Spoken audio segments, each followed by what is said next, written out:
जिस लकीर को हमने खींचा था 5 लाख नौकरी देने का, उस समय यह असंभव कहते थे। 3 लाख नौकरी हमने प्रक्रियाधीन कराई। 2 अरब 25 करोड़ 18 लाख 15 दिन के लिए आप खर्च कीजिए केवल जनता से संवाद करने के। ये अधिकारियों की लूट की छूट की यात्रा है। थाना ब्लॉक भ्रष्टाचार से लोग जो है परेशान है। बताइएगा जब सब लोग तैयार हो जाए तो।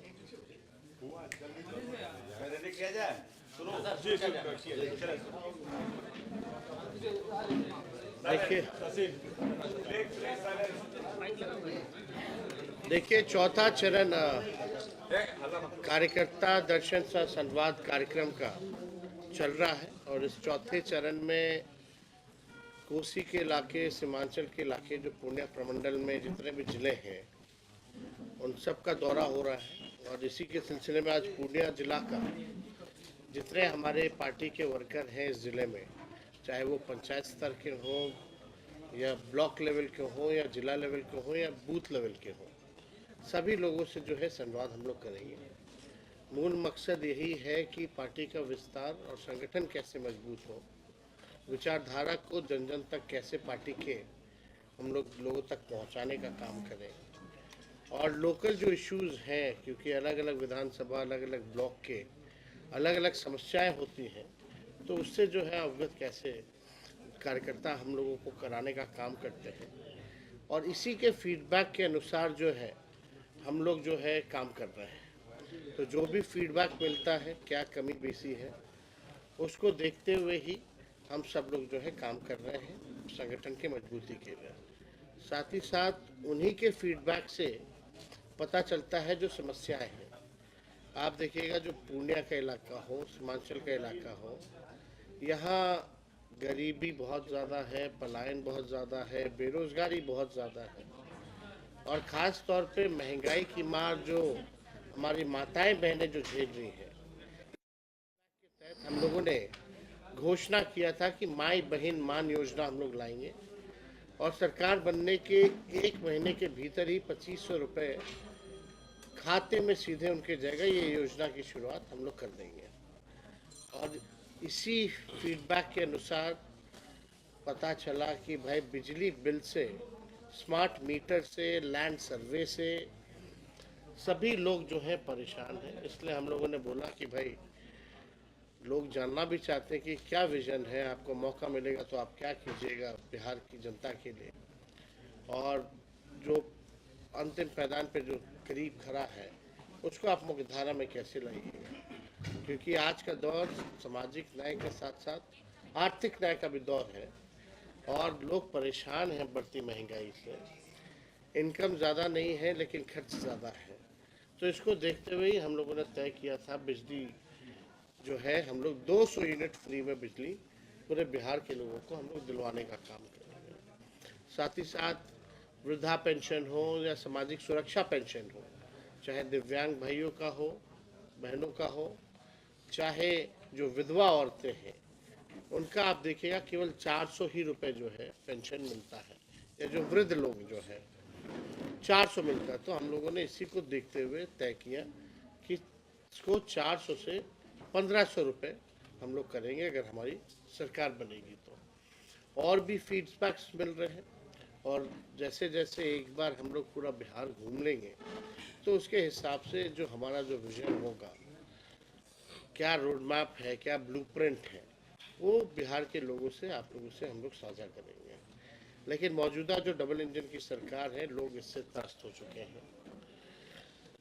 माननीय मुख्यमंत्री जी थक चुके हैं, बिहार संभल नहीं रहा, और मुख्यमंत्री थके हुए और रिटायर्ड अधिकारियों के हवाले बिहार जो है हाथों में है।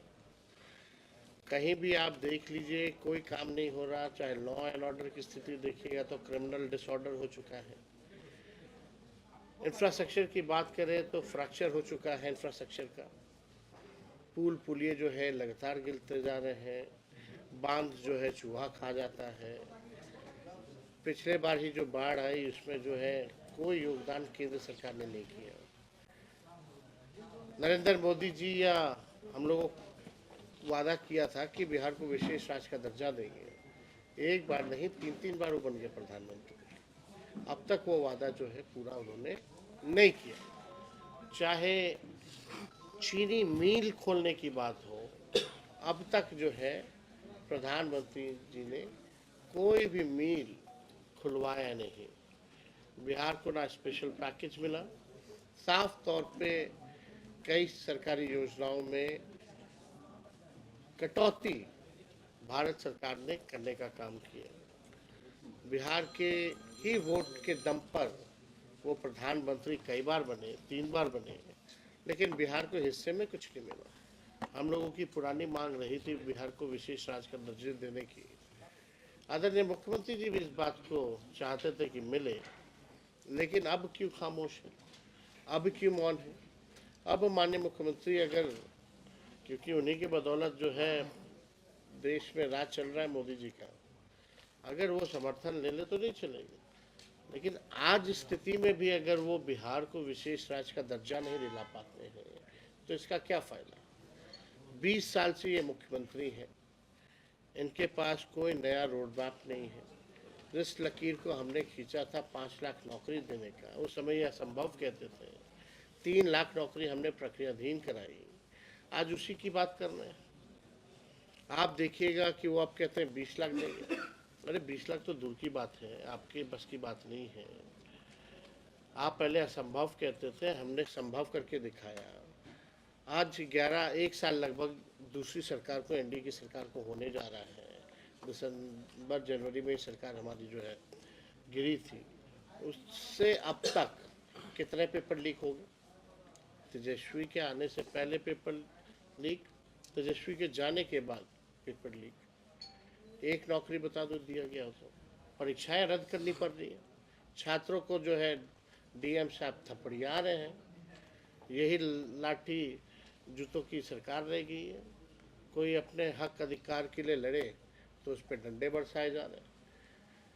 कोई भी क्षेत्र देख लीजिए, किसान जो है परेशान है, अभी भी उसको सही मूल्य नहीं मिल रहा। जो एमएसपी जो 2 फसलों पर बिहार में मिलता है, 1800 रुपये मिनिमम जो है मिलना चाहिए, वो नहीं मिल पाता। खाद की समस्या है। तो लोग जो है, चाहे युवा हो, बुजुर्ग हो, महिला हो, नौजवान हो, सभी लोग जो है मौजूदा सरकार से परेशान है। जो मुख्यमंत्री स्कूल का टाइम नहीं बदलवा सकता, विधानसभा में खड़ा होकर के मुख्यमंत्री कहते हैं कि हम बदल देंगे, और अधिकारी उनकी बात नहीं सुनते हैं, तो आप समझ जाइए कि कितने कमज़ोर मुख्यमंत्री हो चुके हैं। अब इनके बस की कोई बात नहीं। बड़े से बड़े मुद्दे होते हैं तो चुप्पी साध लेते हैं।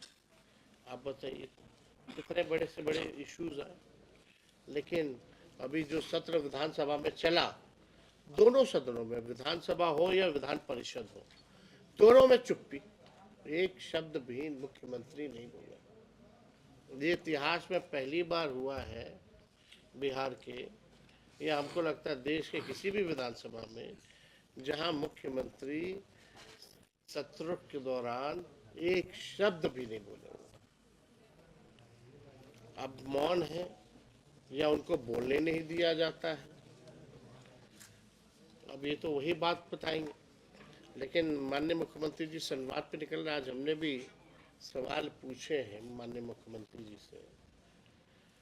आप बताइए, अपने मालिकों से बात करने के लिए, अपनी जनता से बात करने के लिए उनको 2 अरब 25 करोड़ 78 लाख रुपए खर्च करने पड़ रहे हैं। एक तरफ कह रहे हैं कि गरीब राज है, एक तरफ हमसे सवाल पूछे जाते हैं कि माई बहन योजना का पैसा कहाँ से आएगा।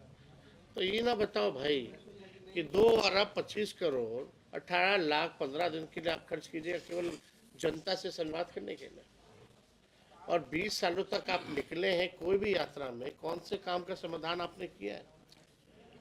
जनता दरबार लगाए, आप लोग भी लाइव देखते होंगे, पटना में जो लगता हुआ, एक ही व्यक्ति 5 बार आया लेकिन उसका समस्या का समाधान नहीं हो पाया। तो क्या उम्मीदें की जा सकती है? वहाँ तो पिक एंड चूज लोग आएंगे, बंद कमरे में बात करेंगे, अपना निकल जाएंगे। उसके लिए आपको 2 अरब चाहिए पैसा, 25 करोड़ 78 लाख। तो इसका हिसाब तो पूरी तरीके से ये समझ में आता है कि अधिकारियों की लूट की छूट की यात्रा है। थाना ब्लॉक भ्रष्टाचार से लोग जो है परेशान हैं। और भी कई ऐसे मुद्दे हैं जिनको हम लोग जो है समय समय पर उठाते हैं। बीपीएससी को भी लेकर के जो छात्र जो हैं अभी आंदोलन पे है, एक सेंटर का जो है रद्द किया गया है। उनकी मांग जो है कि सभी सेंटर का जो है परीक्षा को रद्द करना चाहिए, और हमको लगता है ये जायज़ मांग भी है, क्योंकि देखा जाए तो नॉर्मलाइजेशन के खिलाफ ये आंदोलन हुआ था। अब एक सेंटर का आपने ख़त्म कर दिया, एक सेंटर का चालू रखा, तो ये ऑटोमेटिकली एक तरह का नॉर्मलाइजेशन ही है। जिन छात्रों ने ये कहा कि उन्हें पेपर जो है 1 घंटे 2 घंटे लेट मिली क्वेश्चन पेपर, तो उनके साथ अन्याय है, उनके भविष्य के साथ खिलवाड़। समय निकल जाएगा तो उनका मन निकल रहा है, फिर मौका उनको नहीं मिलेगा। हमने तो ये भी कहा था सर्वर जो डाउन था 2 दिन 3 दिन, इसमें छात्रों की तो गलती नहीं थी, उनको एक मौका मिलना चाहिए था। लाखों अभ्यर्थी थे, लेकिन सरकार ने इस बात को अनसुना किया। नॉर्मलाइजेशन की जहाँ तक बात थी, तो आप 10 दिन तक क्या कर रहे थे? आपने स्पष्टीकरण क्यों नहीं दिया, स्टैंड क्यों नहीं लिया कि ऐसी कोई बात नहीं है? आंदोलन हुआ, आपने लाठी बरसाए, डीएम ने थप्पड़ मारा, फिर शाम में आप कहते हैं कि नॉर्मलाइजेशन अफवाह था। तो ये सरासर अन्याय हो रहा है, और पता नहीं मुख्यमंत्री जी होश में है कि नहीं है, कहाँ है। आप संवाद के लिए निकल रहे हैं, आप इनसे नहीं मिल सकते? आंदोलन जो कर रहे हैं, क्या उनके डेलीगेट से नहीं मिल सकते? मुख्यमंत्री तो छोड़ो, अधिकारी भी नहीं मिलते, न मंत्री को इनका मिलता। भाजपा के दो मुख्यमंत्री काहेला है? खाली कुर्सी पे बैठने के लिए, बंगला लेने के लिए और सिक्योरिटी लेने के लिए है? जनता के समस्या का समाधान करने के लिए नहीं है क्या? एक नहीं, दो डिप्टी सीएम है,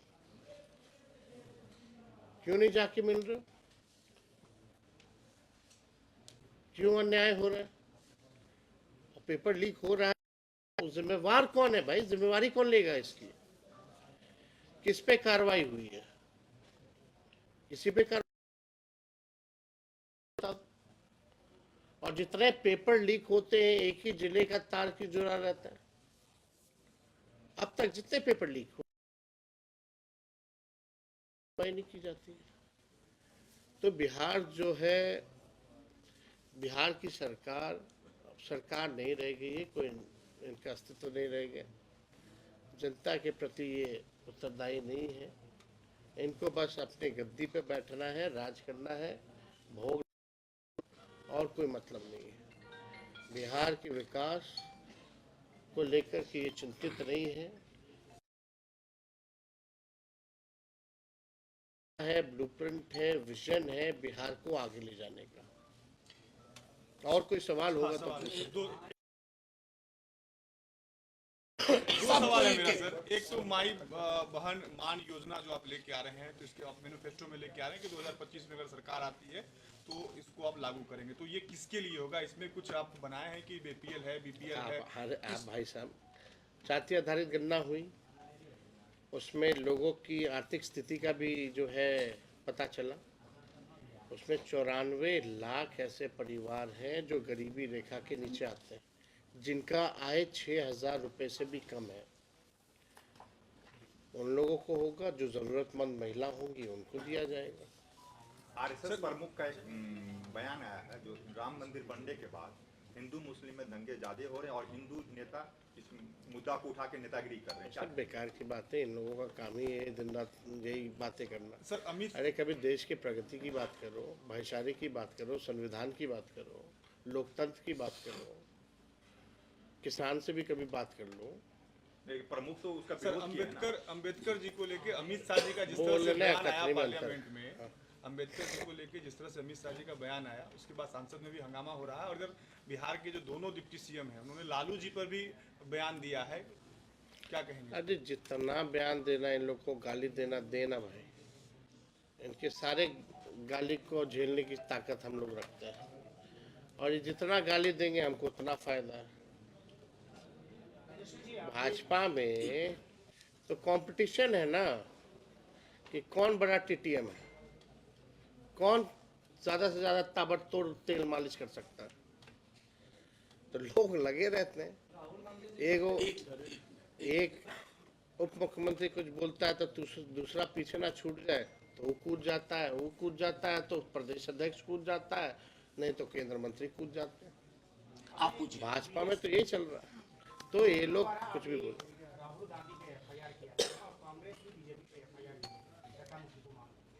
एक बेकार की बात है, बेकार का एफआईआर है। आप भी जान रहे बाबा साहब के अम्बेडकर को जिस तरह से अपमानित अमित शाह ने किया, उसको इस इशू को डाइवर्ट करने का एक षड्यंत्र है।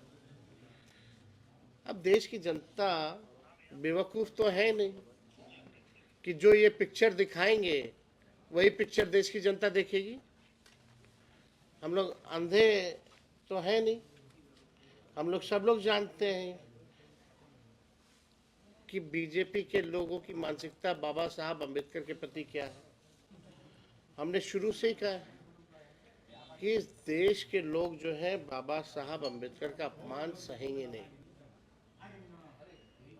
और जो भाषा के क्या बाद में बोले क्या पहले बोले वो छोड़ो, वो तो जो लिखा हुआ था वो बोल रहे थे। जो अपने मन से उन्होंने 17 सेकंड में जो बोला वो सच्चाई निकल आई। सवाल है कि सीमांचल में लगातार तमाम राजनीतिक दल आते हैं, खासतौर पर जब कोई चुनावी मिशन करना होता है और सीमांचल को सेंटर पॉइंट पर मान के चलते हैं। राजद के पास सीमांचल के लिए क्या प्लान है, किस योजना की बात करते हैं? देखिए, एक तो ऑलरेडी ये योजना जो है जो हमने बताई ये तो सभी लोगों को लाभ देगा। अगर हमने नौकरी दिया तो सीमांचल के लोगों को भी नौकरी मिला। देखिए, यहाँ बड़ा इलाका जो है आप एग्रो बेस्ड इंडस्ट्री भी लगा सकते हैं। साथ ही साथ हम लोग जो उन्होंने पहले भी हम लोगों के एजेंडे में था कि सीमांचल हो या कोसी हो, दोनों जगह जो है सीमांचल डेवलपमेंट अथॉरिटी का हम लोग गठन करें और कोसी में कोसी डेवलपमेंट अथॉरिटी का गठन करें, क्योंकि ये दोनों जो जगह है कोसी का और सीमांचल का, यहाँ बहुत गरीबी है, सबसे ज़्यादा पलायन है। ऐसा कोई परिवार घर नहीं होगा जिसके लोग बाहर नहीं होंगे। तो उनके लिए हम लोगों के पास ब्लूप्रिंट है, हम लोग जो है काम ज़रूर करेंगे। ख़ास तौर पे महंगाई से अगर महिला तबाह है, परेशान है, तो डायरेक्ट जो है उनको बेनिफिट अगर 2500 का होगा तो उनको लाभ होगा। अगर उनके घर में बुज़ुर्ग हैं तो आप समझिए कि उनको वृद्धा पेंशन अगर मिलता है तो 400 से सीधे 1500 यानी 1100 वो, और बिजली अगर 200 यूनिट अगर फ्री में आप उपलब्ध कराइएगा तो 500 रुपये वो का फ़ायदा होगा। तो लगभग 4000 रुपये तो आपको इस दौर में मदद करेगा। लेकिन यहाँ के लोग पलायन ना करें, बाढ़ की अलग समस्या है, ये इंटरनेशनल इशू भी है। लेकिन आप बताओ, नरेंद्र मोदी जी ने 11 साल हो गया ना प्रधानमंत्री बनते हुए, क्या इसमें उपाय लगाया? 20 साल से बिहार के मुख्यमंत्री क्या किया इन्होंने? यानी they don't have anything. Sir एक है, सीमांचल में है सर, आप सीमांचल में है सर, आप पप्पू जी को साथ लाएंगे? अब बिहार और कोई सवाल होगा तो पूछा जाए। सर, लालू जी ने कहा था कि जो इंडिया गठबंधन है उसका नेतृत्व ममता बनर्जी के हाथों में देना चाहिए। आप क्या राय? पत्रकार भाई ने सवाल पूछा कि दिया जाना चाहिए, नहीं दिया जाना चाहिए, तो लालू जी ने कहा देने में क्या हर्ज है। लेकिन ये बात तो सब लोग मिलकर के ही ना डिसाइड करेंगे कि कौन नेतृत्व करेगा। और नेतृत्व करने की बात कहाँ है? कन्वेनर कौन बनेगा, चेयरमैन कौन बनेगा? तो ये बातें जब तक ऑफिशियल तौर पे एजेंडे में हम लोगों के पास नहीं आता है, जब तक बैठक नहीं होती है, और कोई हम या लालू जी थोड़ी निर्णय लेंगे। निर्णय लेने वाले तो जितने अलायंस पार्टनर के सभी दल के लोग हैं उनको निर्णय लेना है, उसमें हम लोग भी पार्ट हैं। जब ये बात आएगी तो सुझाव दिया जाएगा। हाँ, बता। बिहार में जो चुनाव होंगे तो किसके, जो पप्पू यादव कह रहे हैं कांग्रेस बड़ी भाई की भूमिका में हो, वो क्या करना चाहिए? अरे भाई, कौन क्या कहता है, इससे हमको क्या लेना देना? अच्छा, अमित शाह जी हमको बोल तो रहे हैं अपने काम को करना है। क्या अमित शाह सही में पागल हो गए? अमित शाह जी बोल रहे हैं कि अभी एनडीए में चेहरा कोई फिक्स नहीं है, इसी मंच पर से उन्होंने कहा था कि जब बात हुई थी गठबंधन के लिए तो कोई चेहरा फिक्स नहीं है, नीतीश जी को चेहरा मानने से अभी इंडिया टुडे के आज तक के एजेंडे में उन्होंने ये कहा। तो ये तो उनका अपना गठबंधन है, वो उनको देखना है क्या करना है नहीं करना है।